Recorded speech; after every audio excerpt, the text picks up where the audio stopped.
Good morning friends. Doctor Farazul Islam my clinic से आज एक और नए हेल्थ टिप के साथ आपकी खिदमत में हाजिर हूं। देखिए, दिल्ली में पिछले दिनों कुछ ज़्यादा ही वक्त गुजर गया इन्फ्लुएंजा वायरसेस के साथ। इन्फ्लुएंजा के बहुत सारे हमने मरीज देखे और अब दिल्ली में ठंड की दस्तक होने ही वाली है। अक्टूबर का महीना शुरू हो चुका है।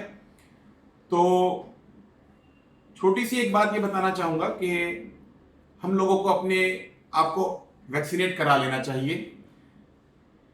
अभी इंडिया और साउथ ईस्ट एशिया के जो सब कॉन्टिनेंट है उसके अंदर ये देखा गया है कि हम लोग ज़्यादा अवेयर नहीं है, ज़्यादा जागरूक नहीं है वैक्सीनेशन के बारे में। अडल्ट वैक्सीनेशन के लिए हम लोगों को सबको मालूम है और हम सब लोग फॉलो करते आ रहे हैं पिछले करीब 40 साल से कि बच्चों के अंदर वैक्सीनेशन का शेड्यूल पूरा हो जाए और हम अपने बच्चों का ध्यान रखते हैं कि वैक्सीनेट करा के रखें ताकि आने वाली ज़िंदगी में उनको हम बीमारियों से बचा सकें।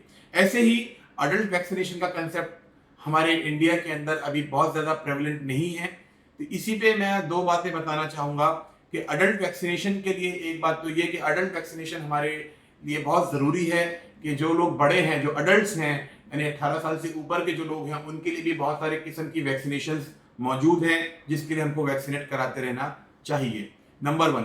नंबर 2, प्रेजेंट सिनेरियो के ताल्लुक से अगर मैं बात करूं तो इस वक्त जो नॉर्दर्न इंडिया में अब ठंड का मौसम शुरू होने वाला है और अनफॉर्चुनेटली पॉल्यूशन भी एक्सपेक्टेड है कि बढ़ेगा अगले आने वाले कुछ दिनों में। तो ऐसे केसेस के अंदर, ऐसे वेदर क्लाइमेटिक कंडीशंस के अंदर ये देखा गया है कि बहुत सारे पेशेंट्स को निमोनिया, इन्फ्लुएंजा, फ्लू, ये सारी बीमारियां, दमे की परेशानी बढ़ जाती है। तो ऐसे मरीज, ऐसे बीमारियों से बचने के लिए दो तरह की वैक्सीन्स के लिए मैं सजेस्ट करूंगा, जिसको हम लोग इन्फ्लुएंजा के लिए भी यूज करते हैं, इन्फ्लुएंजा वैक्सीन, और एक निमोनिया वैक्सीन। मैं इसका नाम लेना मुनासिब नहीं समझूंगा वीडियो में, लेकिन निमोनिया की एक वैक्सीन होती है और एक इन्फ्लुएंजा की वैक्सीन होती है। दोनों ही लगवाना जरूरी है ताकि इन्फ्लुएंजा यानी फ्लू से भी बचा जा सके और निमोनिया से भी बचा जा सके। निमोनिया के भी दो किस्म की वैक्सीन अवेलेबल हो चुकी हैं। एक वो जो 13 माइक्रोब्स या 13 बैक्टीरिया के अगेंस्ट प्रोटेक्ट करती है, 13 स्ट्रेन्स के अगेंस्ट, और एक 23 स्ट्रेन्स के अगेंस्ट प्रोटेक्ट करती है। तो अपने डॉक्टर से मिल करके, मेडिकल कंसल्टेशन ले करके डिसाइड करें आपको कौन सा वैक्सीन लगवाना चाहिए। लेकिन दोनों ही वैक्सीन लगवाना जरूरी है दिल्ली और एनसीआर के लोगों के लिए, ताकि निमोनिया और इन्फ्लुएंजा से बचा जा सके आने वाले सर्दी के दिनों में। इस ज़मीन में एक बात और ये बताता चलूं कि इन्फ्लुएंजा की वैक्सीन साल में एक बार लगती है और निमोनिया की वैक्सीन ऑलमोस्ट लाइफ लॉन्ग काम करती है। तो एक बार या दो बार में काम बन जाता है, इससे ज़्यादा की ज़रूरत नहीं पड़ती है।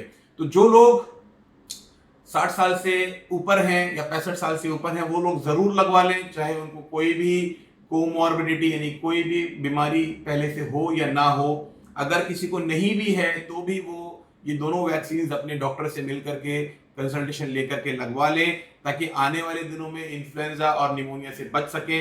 और अगर गॉड फॉरबिड्स अगर ये होता भी है निमोनिया या फ्लू, तो उसकी इंटेंसिटी, उसकी सीवियरिटी काफ़ी हद तक कम रहेगी। पिछले साल भी कई केस ऐसे देखे जिनको वैक्सीन लगे हुए थे और वो ओपीडी बेसिस पे ही मैनेज कर पाए हम लोग, या उनकी जो सीवियरिटी थी वो बहुत कम थी, तो सिर्फ एडमिशन करके 2-3 दिनों के अंदर ही उनकी निमोनिया को मैनेज कर लिया गया। And they were so thankful कि because of the vaccine their severity was much much much less.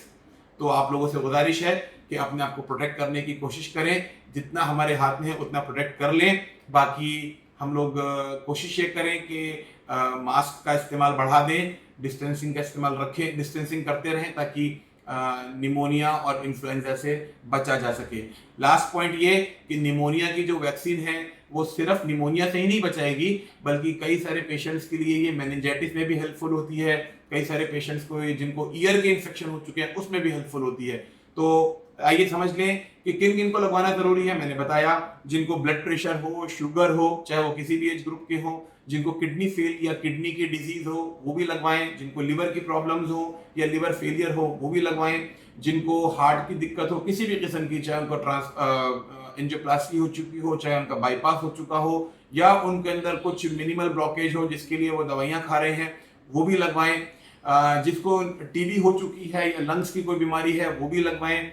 जिनको कोरोना हो चुका है, कोरोना के बाद फाइब्रोसिस या दमे की शिकायत बढ़ गई है, या जिनको सीओपीडी है, या पहले से जिनको दमे की बीमारी है, वो लोग भी इस वैक्सीन को अपनी डॉक्टरी सलाह के साथ जरूर लगवाएं।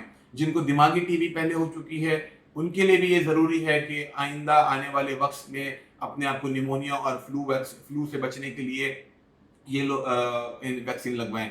जिनको कान का इन्फेक्शन हो चुका है वो भी लगाएं। तो कुल मिला के ये कि जिसको थोड़ा सा भी लंबी बीमारी का इलाज कर रहे हैं या पहले कोई लंबी बीमारी हो चुकी है तो वो लोग जरूर लगवा लें।